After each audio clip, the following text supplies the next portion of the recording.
Hello. There we go.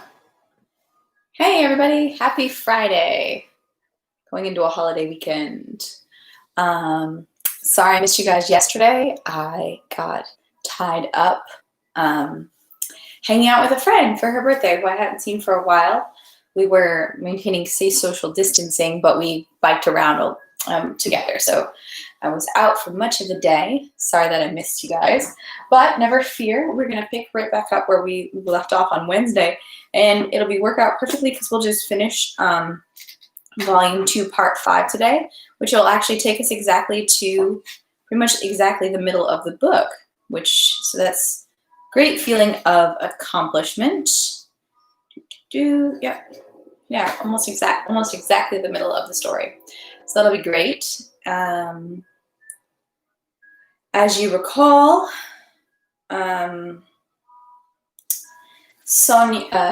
Natasha Rostov was getting ready to run away with the incorrigible Anatoly Kuragin, who is in fact already married. And Sonia was the only one who really knew about it and was determined to figure out a way to stop it. And it seems as though someone else, she must have either told someone or someone found out, because as the men were coming to secretly meet with Natasha and whisk her away, the porters and the butlers of the house intervened. So they ran off. So hopefully that has saved our young miss from quite possibly a horrible fate, seeing as she would most likely be ruined. And doesn't exactly sound like he would be a loving, caring husband for a long time. So we'll jump back in, see how all that's happening. I also encourage everyone to keep staying socially active. There is plenty of work still to do, calling out for justice for Elijah McCain, and still Breonna Taylor's killers. There's a lot of work to still be done in America and indeed the world, but start, I guess, with our own community. And so just that we stay disciplined in our mind and our thinking, and not both with like racial injustice and with COVID-19, it's easy to want to just get back to normal. Like I said, even the fact that I was seeing a friend yesterday, we had to be super careful because even though the weather was nice, it's easy to want to go back to normal. But it's really not too hard if you just adjust your mindset to the new normal and social distancing and wearing a mask. And there's still lots of ways that you can still enjoy yourself and be safe and be considerate of other people around you. And also, just adjust to different things and still be disciplined in your actions. And also that extends to disciplining ourselves to stand up for those who maybe are being taken advantage of or overlooked in our community, like individuals like Elijah McCain, who needlessly died for doing nothing wrong at the hand of the people who are meant to be taking care of him in the community. So I think we can do better. Growing up in America, we're always taught that we're like such a wonderful country and we have all these wonderful ideals. And I think that could be true, but ideals are only as good as if you put them in practice. So it takes more work to be what we want to be the best versions of ourselves, than to just to pretend to be those, to just say them. Actions always speak louder than words. So hopefully we can push forward with that. Those are some thoughts. I hope everyone else is, also challenging themselves. Even like just challenging this book, challenging ourselves reading this book together has been a challenge. And there's days that I just don't want to be bothered to do it. But I'm glad that we're still working for it. So hopefully we can extend that into many other aspects of life. All right, so let's jump in with that, Volume 2, Part 5, we'll start in section 18 and read 18, 19 through 22, which will take us to the end of Volume 2 and be a great place to start to leave off for our weekend. So here we have it. Section 18. Maria Dmitrievna, finding the weeping Sonia in the corridor, had made her confess everything. Having intercepted Natasha's note and read it, Maria Dmitrievna went to Natasha with the note in her hand. Mean, shameless girl, she said to her. I don't want to hear anything. She pushed back Natasha, who looked at her with astonished but dry eyes, locked her in with a key, and having ordered the yard porter to let in the people who would be coming that evening, but to not let them out, and the valet to bring those people to her, she sat in the drawing room waiting for the abductors. When Gavrilo came to report to Maria Dmitrievna that the people who had come had run away, she frowned, stood up, and putting her hands behind her back, paced the rooms for a long time, reflecting on what to do. Towards midnight, feeling the key in her pocket, she went to Natasha's room. Sonia sat weeping in the corridor. Maria Dmitrievna, let me see her for God's sake, she said. Maria Dmitrievna, not answering her, unlocked the door and went in. Vile, nasty, in my own home, mean girl, hussy. I'm only sorry for your father, thought Maria Dmitrievna, trying to quench her wrath. Hard as it is, I'll tell everybody to keep quiet and conceal it from the Count. Maria Dmitrievna went into the room with resolute steps. Natasha lay on the sofa, covering her head with her hands, and did not stir. She lay in the same position in which Maria Dmitrievna had left her. A fine one, very fine, said Maria Dmitrievna. Setting up trysts with your lovers in my house. There's no use pretending. You speak when I speak to you. Maria Dmitrievna touched her arm. You listen when I speak to you. You've disgraced yourself like the lowest wench. I know what I'd do with you, but I'm sorry for your father. I'll conceal it.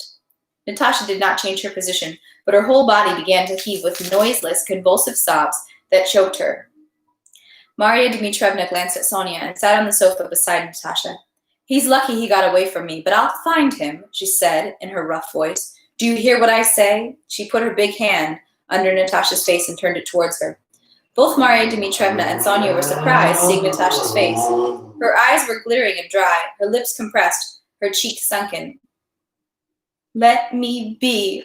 What do I? I'll die, she said, freeing herself from Maria Dmitrievna with an angry thrust, and lay in her former position. Natalia, said Maria Dmitrievna, I wish you well. You're lying there, well, so lie there. I won't touch you, but you listen.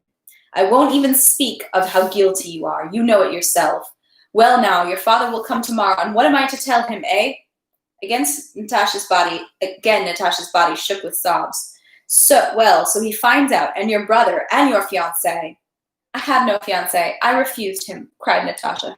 It makes no difference, Maria Dmitrievna went on. So they'll find out, and what then? Will they leave it at that? I know your father. He'll challenge him to a duel. Won't that be a fine thing, eh? Ah, let me be. Why did you interfere with everything? Why? Why? Who asked you to? Cried Natasha, raising herself on the sofa and looking angrily at Maria Dmitrievna. And what would you have liked? Maria Dmitrievna shouted, getting angry again. You weren't locked up, were you? Who prevented him from coming to the house? Who carried you off like some gypsy woman?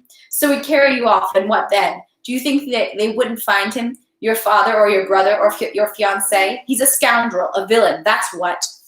He's better than all of you, Natasha cried, getting up. If you hadn't interfered. Oh my God, what is it? What is it? Why, Sonia, go away. And she sobbed with that despair with which people weep only over a grief of which they feel themselves the cause. Maria Dmitrievna tried to speak again, but Natasha shouted, Go away, you all hate me and despise me, and she threw herself onto the sofa again. Maria Dmitrievna went on for some time admonishing Natasha and impressing upon her that all this must be kept from the Count and that no one would learn anything, if only Natasha would take it upon herself to forget it all, and not let anyone see that something had happened. Natasha did not answer. She was no longer weeping, but she became feverish and began to shiver. Maria Dmitrievna put a pillow under her head and covered her with 2 blankets, and herself brought her lime flower tea, but Natasha did not respond to her. Well, let her sleep, said Maria Dmitrievna, going out of the room, thinking she was asleep. But Natasha was not asleep, and her fixed, wide-open eyes looked straight ahead from her pale face. Natasha did not sleep all that night, did not weep, and did not speak with Sonia, who got up several times and went over to her. By lunchtime the next day, as promised, Count Ilya Andreich arrived from his estate near Moscow. He was very cheerful. The business with the buyer was working out, and nothing now kept him in Moscow and separated from the Countess, whom he missed. Marya Dmitrievna met him and told him that Natasha had fallen quite ill the day before. They had sent for the doctor, but that she was better now. Natasha did not leave her room that morning. With compressed, cracked lips and a dry, fixed gaze, she sat by the window and anxiously peered at people driving down the street, and hurriedly turned around when anyone came into the room. She was obviously waiting for news of him, and waiting for him to come himself or to write to her. When the Count came into her room, she anxiously turned at the sound of a man's footsteps, and her face assumed its former cold and even angry expression. She did not even get up to meet him. "What is it, my angel? Are you ill?" asked the Count. Natasha paused. "Yes, ill," she replied. To the Count's anxious inquiries as to why she was so crushed and whether anything was wrong with her fiancé, she assured him that nothing was wrong, and asked him not to worry. Marya Dmitrievna confirmed to the Count Natasha's assurances that nothing had happened. The Count, judging by the supposed illness, by his daughter clearly being upset, by the embarrassed faces of Sonia and Marya Dmitrievna, saw clearly that something must have happened in his absence, but it was so frightening for him to think that anything shameful had happened with his beloved daughter, and he so loved his cheerful tranquility that he avoided questions and kept trying to persuade himself that there was nothing in particular, and only grieved that, owing to her illness, they had to put off leaving for the country. This family. Section 19. Since the day his wife arrived in Moscow, Pierre had been intending to go somewhere, only so as not to be there with her. Soon after the Rostovs' arrival in Moscow, the impression Natasha made on him forced him to hasten to carry out his intention. He went to Tver to see the widow of Isif Alexeyevich, who had long ago promised to give him the deceased papers. When Pierre returned to Moscow, he was handed a letter from Marya Dmitrievna, who asked him to come to her on a very important matter concerning Andrei Bolkonsky and his fiancée. Pierre had been avoiding Natasha. It seemed to him that he had a stronger feeling for her than a married man ought to have for his friend's fiancée. Yet some sort of fate constantly brought them together. "What's happened? What has it got to do with me?" he wondered, as he was getting dressed to go to Marya Dmitrievna's. If only Prince Andrei would come quickly and marry her, thought Pierre, on his way to see Mrs. Akrosimov. On Tverskoy Boulevard, someone called to him. "Pierre, been back long?" a familiar voice cried to him. Pierre raised his head. In a double sleigh dressed in harnessed to two gray trotters that kicked snow back into the dashboard, Anatoly flashed by with his usual friend, Makarin. Anatoly was sitting upright in the classical pose of a military fop. The lower part of his face wrapped in a beaver collar, his head bent slightly. His face was ruddy and fresh, and his white plumed hat was cocked, revealing his curled and pomaded hair, sprinkled with fine snow. "Yes, indeed, there's a true wise man," thought Pierre. "He doesn't see anything beyond the present moment of pleasure. Nothing troubles him, and therefore he's always cheerful, content, and calm. I'd give anything to be like him," Pierre thought with envy. In Mrs. Akrosimov's front hall, the valet, helping Pierre out of his fur coat, said that Marya Dmitrievna asked him to come to her bedroom. Opening the door to the reception room, Pierre saw Natasha sitting by the window with a thin, pale, and spiteful face. She glanced at him, frowned, and with an expression of cold dignity left the room. "What's happened?" Pierre asked, coming into Marya Dmitrievna's bedroom. "A fine business," answered Marya Dmitrievna. 58 years I've lived in this world, and I've never seen such a disgrace." And after asking Pierre to give his word of honor that he would keep silent about everything he was about to learn, Marya Dmitrievna told him that Natasha had refused her fiancé without her parents' knowledge, and that the cause of this refusal was Anatoly Kuragin, with whom Pierre's wife had brought her together, and with whom Natasha was going to elope in her father's absence so as to get married secretly. Pierre, his shoulders hunched and his mouth gaping, listened to what Marya Dmitrievna was telling him, and could not believe his ears. Prince Andrei's fiancée so deeply loved this one sweet Natasha Rostov to exchange Bolkonsky for that fool Anatoly, who was already married. Pierre knew the secret of his marriage. And to fall in love with him so much as to agree to elope with him. That Pierre could not understand and could not imagine. The sweet impression of Natasha, with whom he had known since she was a child, could not be combined in his soul with this new notion of her baseness, stupidity, and cruelty. He remembered his wife. "They're all the same," he said to himself, thinking that he was not the only one to have the sad lot of being connected with a vile woman. But still he pitied Prince Andrei to the point of tears, pitied his pride, And the more he pitied his friend, the greater was the contempt and even loathing with which he thought of this Natasha, who had just walked past him in the reception room with an expression of such cold dignity. He did not know that Natasha's soul was filled with despair, shame, humiliation, and that it was not her fault that her face happened to express calm dignity and severity. "What do you mean, get married?" said Pierre to Marya Dmitrievna's words. "He can't get married. He is married." "Worse and worse by the hour," said Marya Dmitrievna. "A fine lad. What a scoundrel. And she's waiting. She's been waiting for 2 days. We must tell her. At least she'll stop waiting." Having learned from Pierre the details of Anatoly's marriage, having vented her anger in abusive words, Marya Dmitrievna told him why she had summoned him. Marya Dmitrievna was afraid that the Count or Bolkonsky, who might come any minute, would find out about the affair, which she intended to conceal from them, and challenge Kuragin to a duel, and therefore she asked him to order his brother-in-law, on her behalf, to leave Moscow and not dare let her set eyes on him again. Pierre promised to fulfill her wish, only now realizing the danger which threatened the old Count and Nikolai and Prince Andrei.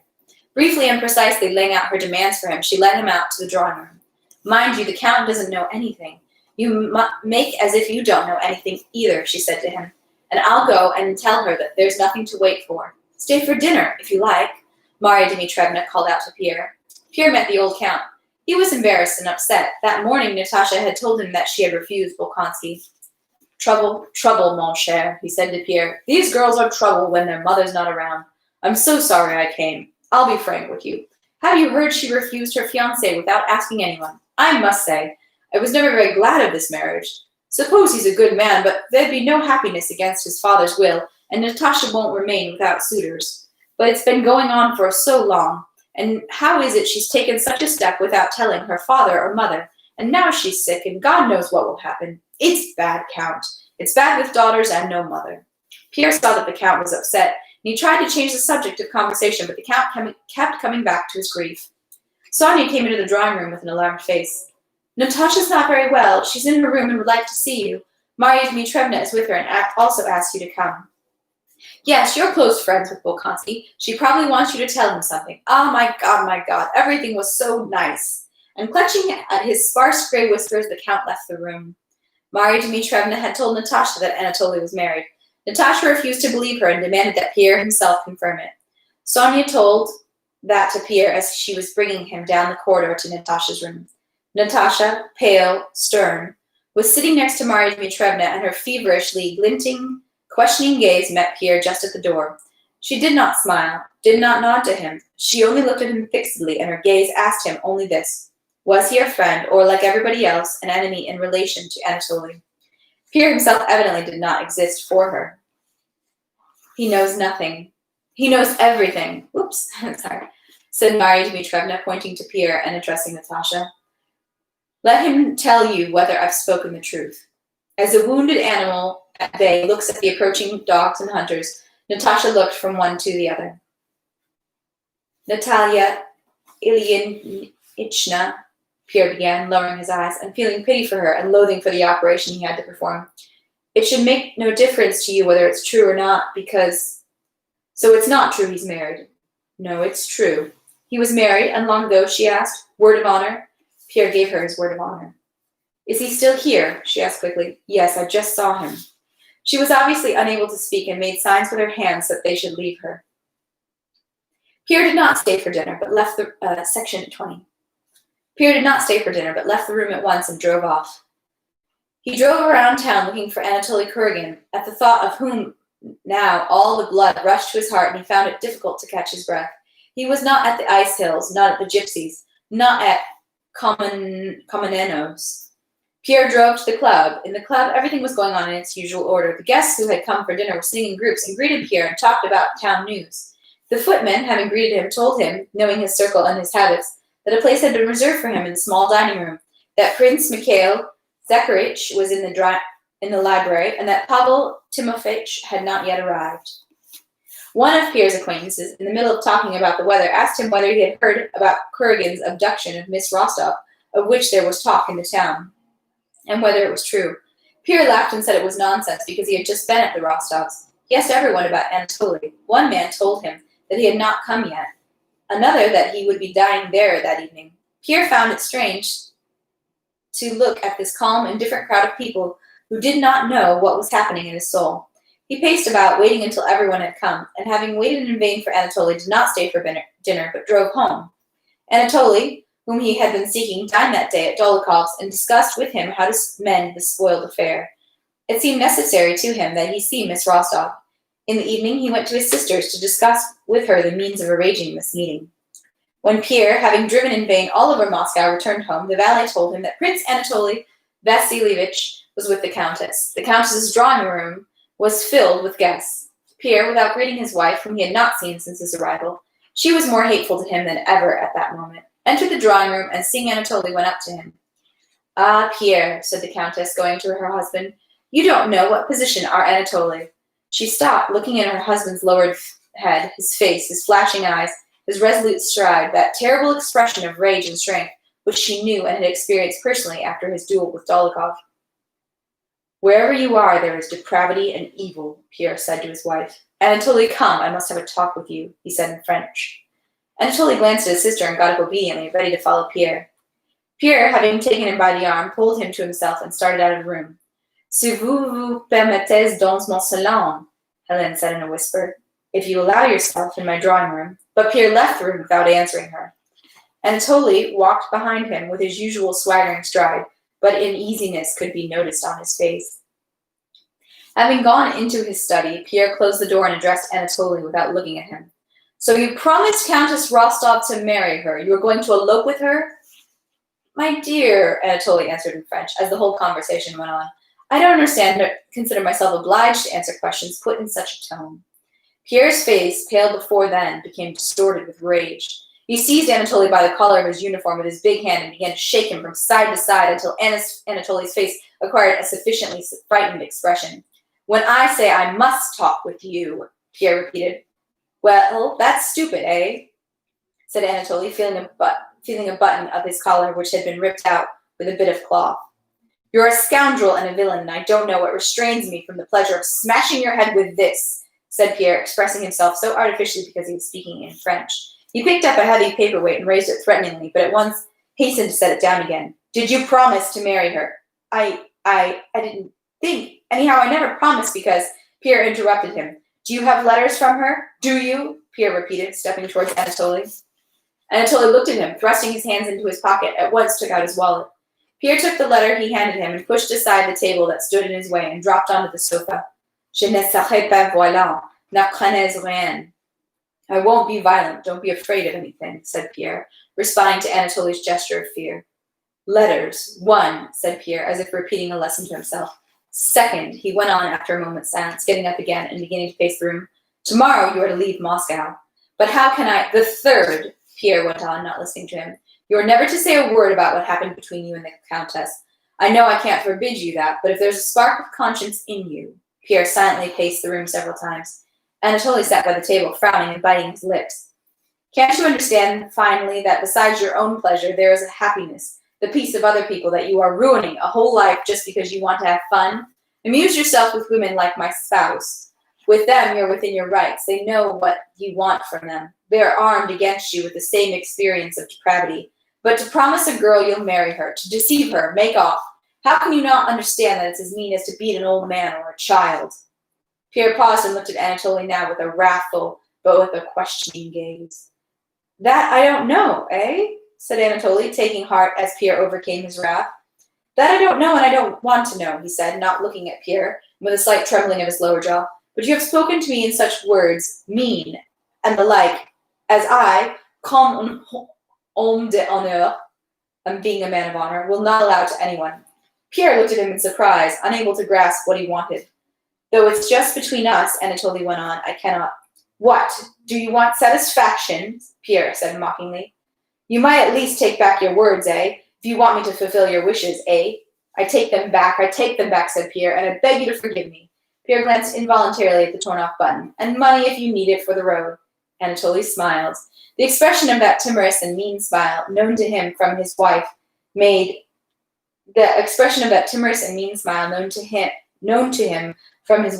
Pierre explode. "Oh, mean, heartless breed," he said, and walked out of the room. The next day, Anatoly left for Petersburg. Section 21. Pierre went to Maria Dmitrievna's to inform her of the fulfillment of her wish and of the banishment of Kuragin from Moscow. The whole house was in fear and agitation. Natasha was very ill, and as Maria Dmitrievna told him in secret, on the same night when it was announced to her that Anatoly was married, she had poisoned herself with arsenic, which he had attained on the quiet. Having swallowed a little, she had become so frightened that she had awakened Sonia and told her what she had done. The necessary measures against the poison had been taken in time, but she was now out of danger, but still so weak that it was impossible to think of taking her to the country. The countess had been sent for.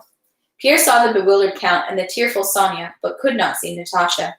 Pierre dined at the club that day and heard talk on all sides about the attempted abduction of Miss Rostov, and he stubbornly refuted that talk, assuring everyone that there was nothing more to it than his brother-in-law had made a proposal to the Rostovs and received a refusal. Pierre felt it was his duty to conceal the whole affair and restore Natasha's reputation. He fearfully awaited Prince Andrei's return and went to the old prince every day to talk about it. Through Mademoiselle Bourrienne, Prince Nikolai Andreich knew all the rumors going around town and had read the note to Princess Maria in which Natasha refused her fiancé. He seemed more cheerful than usual and awaited his son with great impatience. Several days after Anatoly's departure, Pierre received a note from Prince Andrei informing him of his arrival and asking Pierre to come to see him. Prince Andrei, on the first moment of his arrival in Moscow, had received from his father Natasha's note to Princess Maria in which she refused her fiancé. Mademoiselle Bourrienne had stolen this note from Princess Maria and given it to the prince, and had heard stories from his father about Natasha's abduction, with additions. Prince Andrei had arrived the evening before. Pierre came to see him the next morning. Pierre expected to find Prince Andrei in the same state Natasha was in, and was therefore surprised when, going into the drawing room, he heard Prince Andrei's loud voice from the study, animatedly saying something about some Petersburg intrigue. Now and then the voice of the old prince and of someone else interrupted him. Princess Maria came out to meet Pierre. She sighed, indicating with her eyes the door of the room which Prince Andrei was, obviously wishing to express her sympathy for his grief. But Pierre saw from Princess Maria's face that she was both glad of what had happened and of her brother being taken, and of how her brother had taken the news of his fiancé's betrayal. He said he expected it, she said. I know his pride won't allow him to express his feelings, but still he bore it better, much better than I expected. Evidently this is how it had to be. But can it all be over completely, said Pierre. Princess Maria looked at him with astonishment. She did not understand how it could even what it was even possible to ask about it.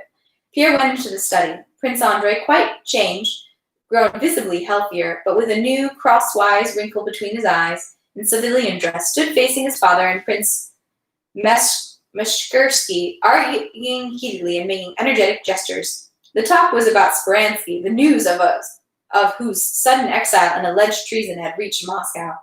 Now everybody who admired him a month ago denounces and accuses him, said Prince Andrei was saying, including those who are unable to understand his goals. It's very easy to judge a man in disgrace and shift the mistakes of others onto him. But I say that if there was anything good done during this reign, it was done by him alone. He stopped, seeing Pierre. His face twitched, and at once assumed a spiteful expression, and posterity will give him credit, he finished, and at once turned to Pierre. Well, how are you? Still getting fatter, he said animatedly, but the newly appeared wrinkle cut still more deeply into his brow. Yes, I'm in good health, he replied to Pierre's question and grinned. It was clear to Pierre that his grin said, I'm in good health, but nobody needs my good health. Having said a few words to Pierre about the terrible road from the Polish border, and about having met people in Switzerland who knew Pierre, and about Monsieur de Sales, whom he had brought from abroad as a tutor for his son, Prince Andrei again mixed heatedly into the conversation about Speransky, which was still going on between the two old men. If there was treason and there are proofs of his secret communications with Napoleon, they would be made public, he said heatedly and hastily. Personally, I've never liked Speransky, but I do like justice. Pierre now recognized in his friend the all too familiar need to worry and argue about things extraneous to him, only in order to stifle his all too painful innermost thoughts. When Prince Meshkersky left, Prince Andrei took Pierre by the arm and invited him to the room which he had been given. There was a rumpled bed in the room and 2 open suitcases and trunks. Pierre went over to one of them and took out a box. Prince Andrei went over to one of them and took out a box. From the box, he took a bundle of papers. He did it all silently and very quickly. He straightened up and cleared his throat. His face was frowning. His lips were compressed. Forgive me for troubling you. Pierre realized that Prince Andrei wanted to talk about Natasha, and his broad face expressed regret and compassion. This expression of Pierre's face angered Prince Andrei, and he went on resolutely in a ringing and unpleasant voice. I have received a refusal from Countess Rostov, and rumors have reached me that about her hand being sought by your brother-in-law, or something like that. Is it true? Both true and not true, Pierre began, but Prince Andrei interrupted him. Here are her letters, he said, and her portrait. He took the bundle from the table and handed it to Pierre. Give this to the Countess, if you see her. She's very ill, said Pierre. So she's still here, asked Prince Andrei. And Prince Kuragin? He asked quickly. He left long ago. She was near death. I deeply regret her illness, said Prince Andrei. He grinned coldly, spitefully, unpleasantly, like his father. But Mr. Kuragin did not then bestow his hand upon Countess Rostov, Andrei asked. He snorted through his nose several times. He couldn't marry because he's already married, said Pierre. Prince Andrei laughed unpleasantly, again resembling his father. And where is he now, your brother-in-law, I may ask? He said. He left for Peter, however, I don't know, said Pierre. It makes no difference, said Prince Andrei. Tell Countess Rostov that she was and is completely free and that I wish her all the best. Pierre took the bundle of papers. Prince Andrei, as if he were trying to remember if he had something else to say or waiting for Pierre to say something, stood looking at him with fixed eyes. Listen, do you remember our argument in Petersburg? Asked Pierre. Remember about... I do, Prince Andrei said hastily. I said that a fallen woman should be forgiven. And I did not say that I could forgive. I cannot. But can this be compared? Said Pierre. Prince Andrei interrupted him. He cried sharply. Yes, to ask for her hand again, to be magnanimous and all that. Yes, it's very noble. But I can't walk sur le brisé de monsieur in that gentleman's track.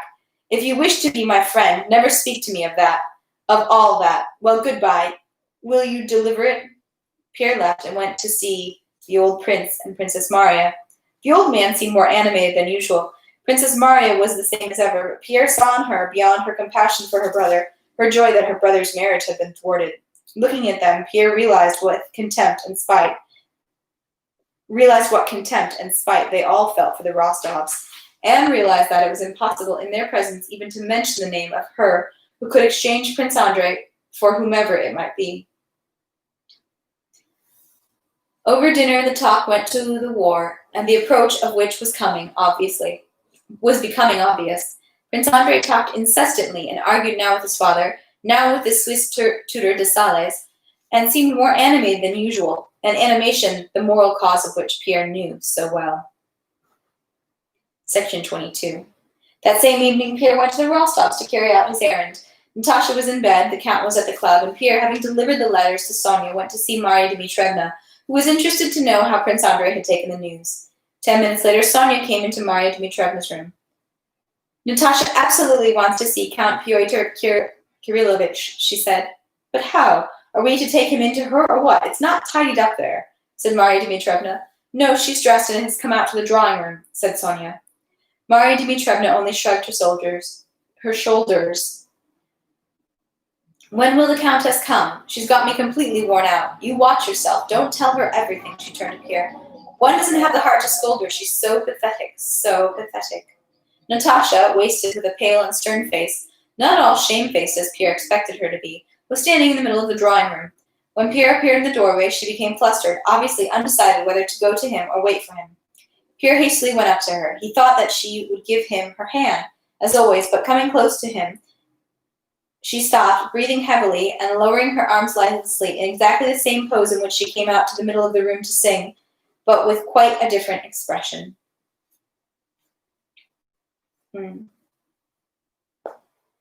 Pyotr Kirillovich, she began. She corrected herself. It seemed to her that everything only was, and that now it was all different. He told me then to turn to you. Pierre sniffed silently, looking at her. Up to then he had reproached her in his soul and had tried to despise her, but now he felt such pity for her that there was no room in his soul for reproach. He's here now. Tell him to forgive me. She stopped and began to breathe still more rapidly, but she did not cry. Yes, I'll tell him, said Pierre, but He did not know what to say. Natasha was evidently afraid of the thought that might have occurred to Pierre. "No, I know it's all over," she said hastily. "No, it can never be. I'm only tormented by the wrong I've done him. Tell him only that I beg him to forgive me for everything." Her whole body shook and she sat down on a chair. A feeling of pity such as he had never experienced before overflowed Pierre's soul. "I'll tell him. I'll tell him everything once more," said Pierre. "But I'd like to know one thing." "What?" asked Natasha's gaze. "I'd like to know whether you loved—" Pierre did not know what to call Anatoly, and he blushed at the thought of him. "Whether you loved that bad man." "Don't call him bad," said Natasha. "But I don't know. I don't know anything." She began to cry. A still greater feeling of pity, tenderness, and love took hold of Pierre. He felt tears overflowing behind his spectacles and hoped they would not be noticed. "Let's not talk any more, my friend," said Pierre. It seemed so strange suddenly for Natasha to hear that meek, tender, heartfelt voice. "Let's not talk, my friend. I'll tell him everything. But I ask one thing of you. Consider me your friend, and if you need help, advice, or simply to pour out your soul to somebody, not now, but when your soul is clear, remember me." He took her hand and kissed it. "I'll be happy if I'm able to." Pierre became confused. "Don't talk to me like that. I'm not worthy of it," cried Natasha, and she was about to leave the room, but Pierre held her back by the hand. He knew he had something more to tell her, and when he said it, he was surprised at his words himself. Stop it, your whole life is ahead of you," he said. "Ahead of me? No, for me all is lost," she said with shame and self-abasement. "All is lost," he repeated.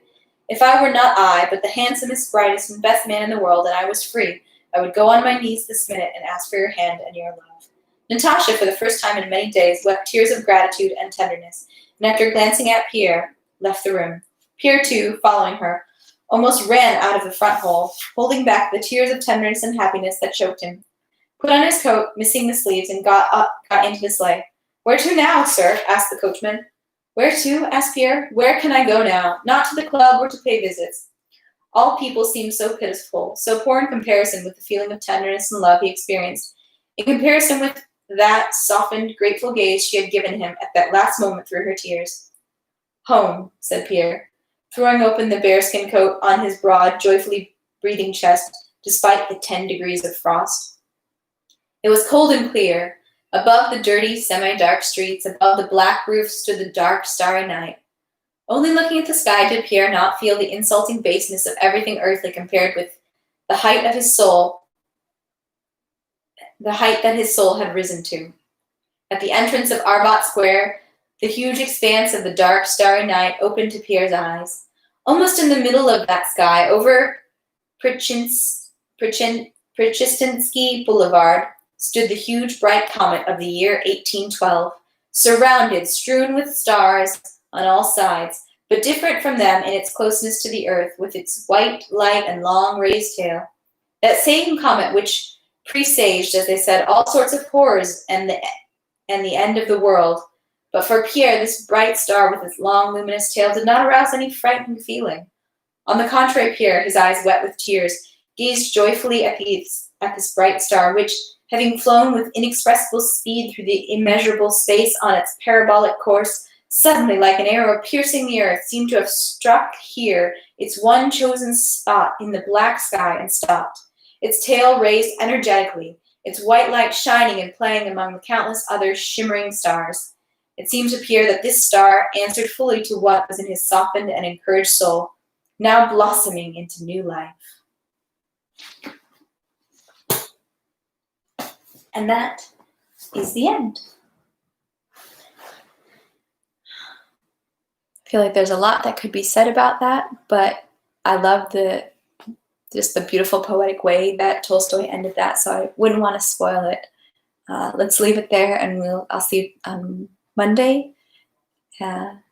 Always check out the links and at the end of the video, and stay active, doing good, and being safe. Have a great weekend.